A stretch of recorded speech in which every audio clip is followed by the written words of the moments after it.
काय नक्की आज कोणाकोणाला कुठली कुठली पद्धत दिली गेली, काय कार्यक्रम विस्तार केल्यानंतर काय आज शहराध्यक्ष म्हणून तुम्हाला वाटतं?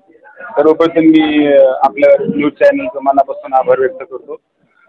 खरं तर चार महिन्यापासून आम्ही कार्यकर्त्यांची सासूपणीताई आणि बाळासाहेबांच्या मार्गदर्शनाखाली आम्ही करतच होतो आणि हे सातत्य केल्यानंतर या पिंपरी चिंचवड शहरामध्ये 52 कार्यकर्त्यांना 52 कार्यकर्त्यांना आम्ही शहरावरती कार्यकारिणीमध्ये घेतलेलं आहे आणि त्यांना विविध जबाबदाऱ्या दिलेल्या आहेत.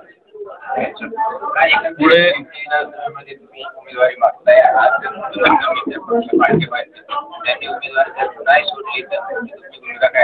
Republican Party of India Athawale हा पक्षाचे आम्ही ही जागा पिंपरी विधानसभेची जागा आम्ही मागणार आहोत आणि ती आम्हाला भेटलीच पाहिजे.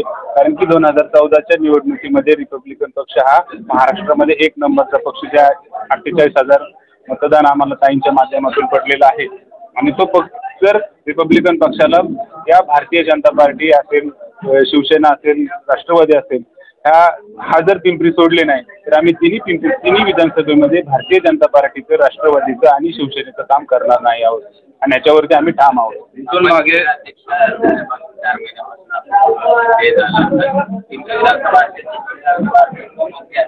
या तिन्ही विधानसभेमध्ये उमेदवारांची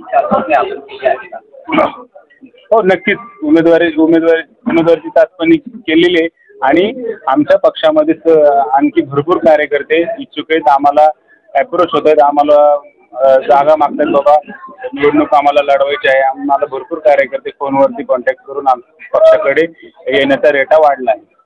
सध्या मागील निवडणुका पाहता विधानसभेच्या पिंपरी विधानसभेचा चेहरा म्हणून चंद्रकांत सोनकांबळे यांचं नाव परिचित आहे. येत्या विधानसभेमध्ये तेच नाव राहणार आहे की नाव बदलण्याची पुढे चर्चा आहे आणि जर पक्षाला जागा नाही दिली पिंपरी विधानसभेची तर तुम्ही कार्यक्रमामध्ये जाहीर केलं होतं की पिंपरी विधानसभा तुम्ही लढणार? रिपब्लिकन पक्षाचे नेते चंद्रकांतताई सोनकांबळे आहेत आणि ह्या सक्रिय 40-45 वर्षापासून पक्षामध्ये अतिशय चांगल्या पद्धतीने काम करत. रिपब्लिकन पक्ष हा घरोघरी पोहोचवण्याचं काम त्यांनी केलेलं आहे. म्हणून फर्स्ट प्रायोरिटी म्हणून आम्ही शहर कार्यकारिणीच्या वतीने ताईंचंच नाव मी माझ्या लेटर हेडवरती साहेबांना आम्ही देणार आहोत. कारण की सुशिक्षित आणि सुसंस्कृत नेतृत्व आपल्याला आपल्या समाजापासून लाभलेलं आहे आणि त्या नेतृत्वाला आम्ही पाठिंबा देण्याचं आम्ही काम करणार आहोत.